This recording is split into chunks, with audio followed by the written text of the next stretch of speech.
Whether you're a brand new white belt or you're thinking about trying jiu-jitsu, safety and injuries may be at the forefront of your mind, and rightfully so. It's a combat art.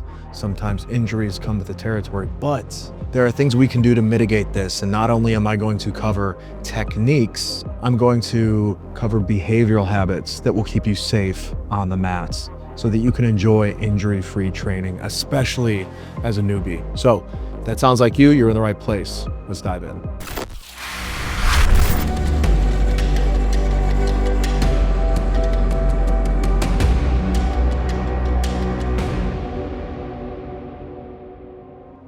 We're gonna start with 2 technique-based tips that'll help keep you safe, and then I'm gonna cover some behavior that will help keep you safe on these mats. Now, generally speaking, this applies to someone who's playing defense, not usually offense, but the thing you have to remember in jiu-jitsu is that you can flip from offense to defense and defense to offense rapidly and even violently. So you have to be careful of arm extension at all times. You're brand new, so what does this look like? Well, we can check the example and I'll walk you through it. You can see here that I've got my training partner who's a brand new white belt in side control. Now, he tries to bench press me up, and in doing so, he extends his arms. Now, experienced grapplers are going to see this as an opportunity, and as you bench press up on me, I'm getting 2 of my hands on your inside wrist, and I'm going to swim and sit into the arm bar.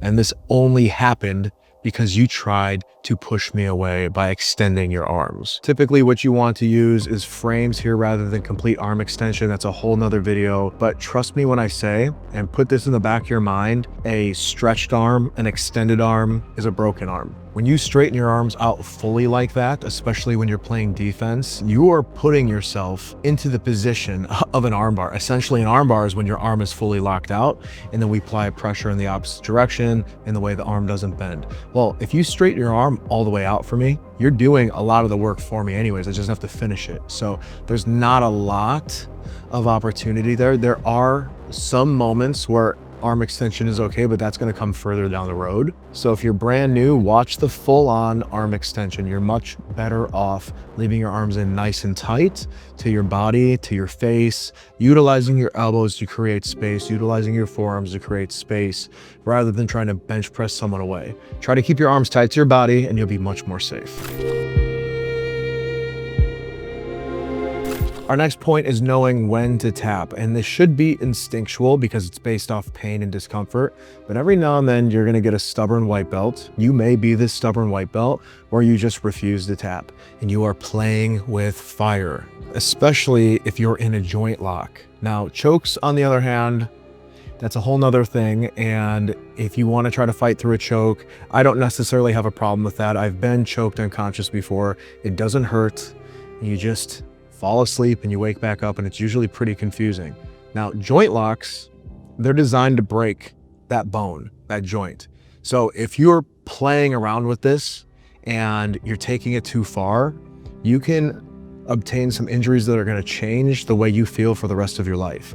And honestly, that's happened to me because I was a stubborn white belt who wouldn't tap to arm bars.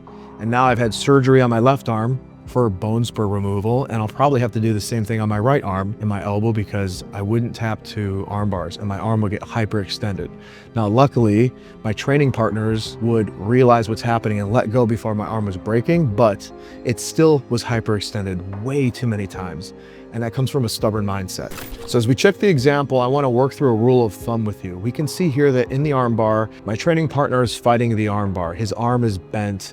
This is great. He can fight all day because his arm isn't at risk of breaking. Now, the second I break his grip and I get his arm straightened out, he should be tapping. He shouldn't even be giving me the chance, especially as a brand new white belt. If your place lets you spar as a brand new white belt, some do, some don't. If your arm's extended or on the way to being completely extended, you should just be tapping to avoid the problem altogether. Okay, you're going to learn defenses as you progress. You're not going to know everything within your first couple months. I've been training for 10 years. I don't know everything. I know a small fraction of the entire pool of jiu-jitsu. So keep in mind, when we're in the training room, this is playtime. Your training partners in here are your teammates. You don't break your toys, right? If you break your toys, you're not going to have anything else to play with. So you need to be good to each other. And if your partner has your arm fully locked out, just tap. There's not a scenario in the world where someone's gonna look at you as less than if you're a white belt tapping to an armbar or a shoulder lock or an ankle lock or any of the above. You're not losing any aura by tapping, okay? You're saving your body. So that's something to keep in mind. The beautiful thing about training jiu-jitsu is that you can control when the match is over. It's a trust-based system. And by tapping, I'm signaling that, hey, you got me, and we stop and reset. So you get to decide how aggressive your jiu-jitsu journey is. If you're someone who's worried about getting hurt, you get to control that for the most part. Of course, there's accidents. Of course, there's risk. But if you're letting joint locks go well beyond the point where you should be tapping, you're playing with fire. If you don't want to get injured, you can tap early while you're still learning, and there's nothing wrong with that, I promise you. Now, when it comes to being choked, sure, you have a little more leeway because there's not a lot of risk of breaking anything. What happens is you're just going to lose consciousness if you don't get out and you don't tap. Keep in mind, when chokes are locked on correctly, you only have a matter of seconds. So if you don't know the escape and you're nowhere near being able to execute it, you're better off just tapping and getting more reps rather than sitting there and trying to muscle your way out of a triangle choke or a head and arm choke. What serves you is getting more reps. All right, he's got me, tap, let's reset, let's go.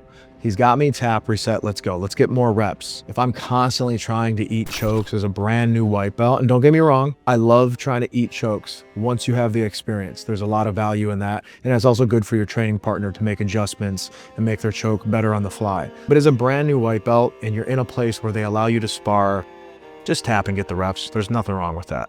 Now, lastly is a behavioral tip, and this can be a hard one for white belts, and that is if you go crazy hard, expect the same in return. The reason I say this is difficult is because if you don't have a lot of fight experience, when you have a trained grappler, martial artist on top of you and stringing attacks together and pinning you, and you're gassing out and you're panicking, this can feel like your life is on the line if you don't have any experience here. Even me, with years of wrestling experience, when I came to jiu-jitsu, I felt that panic.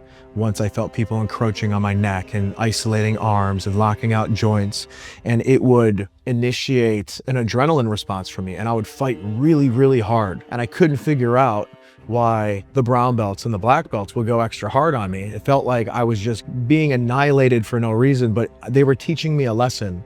You know, I was going too hard on most people.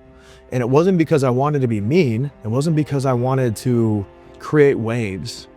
It's just because I was scared, okay? I was scared because I didn't know what was happening, and I knew that I was losing, and the positions I was being put in made me panic. So this is something that you can get ahead of right now. As a white belt, I want you to put it in the back of your mind that when you're in here, you're safe. Okay, this is a playground essentially. Most purple belts and up are having fun. They're playing when they're training, when they're sparring, okay?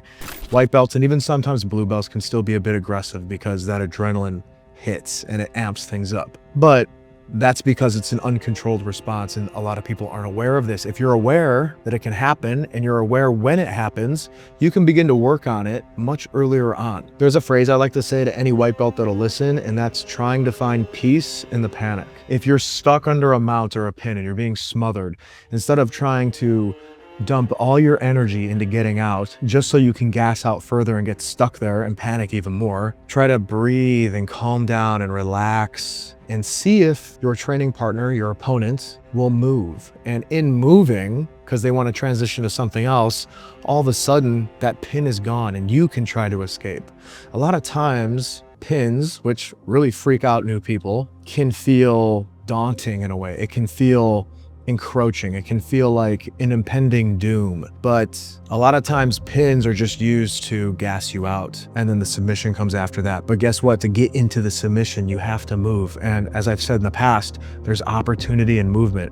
So if you're brand new and you're sparring, try not to panic. Just try to calm down. You're safe. You can tap at any point. And this is why jiu-jitsu is good for your ego, because it's going to force you to tap. So with all that being said, keep in mind, if you're going hard on your training partners in here, you can expect hard rounds coming your way, okay? And whether that's because you went crazy hard on a woman, or you went crazy hard on someone who's smaller than you, or you had the audacity to go crazy hard on a purple belt, a brown belt, or a black belt, they're gonna give you your medicine. So if you're worried about your safety, if you're worried about getting beat up. You get what you give. So come in humble, you know, come in not expecting to beat anybody up, because you're not going to, especially as a new person, and just try to enjoy it. Try to relax and go with the flow. These are the safest butt whoopings you're gonna get, especially from upper belts. You're safe, relax, try to relax. And once you do, that's where the learning can take place. And this will change the trajectory of your jiu-jitsu journey. If you guys who've been training a while have other tips for newbies that will help them in their journey, especially safety tips, drop them in the comments. We're all reading these, we're all learning from each other, and I always appreciate you guys dropping your knowledge. And keep in mind, I may use your comment for a future video, so don't hesitate to drop some knowledge. All right, guys, you know how we like to end them, sometimes backwards, always forwards. I'll see you in the next one.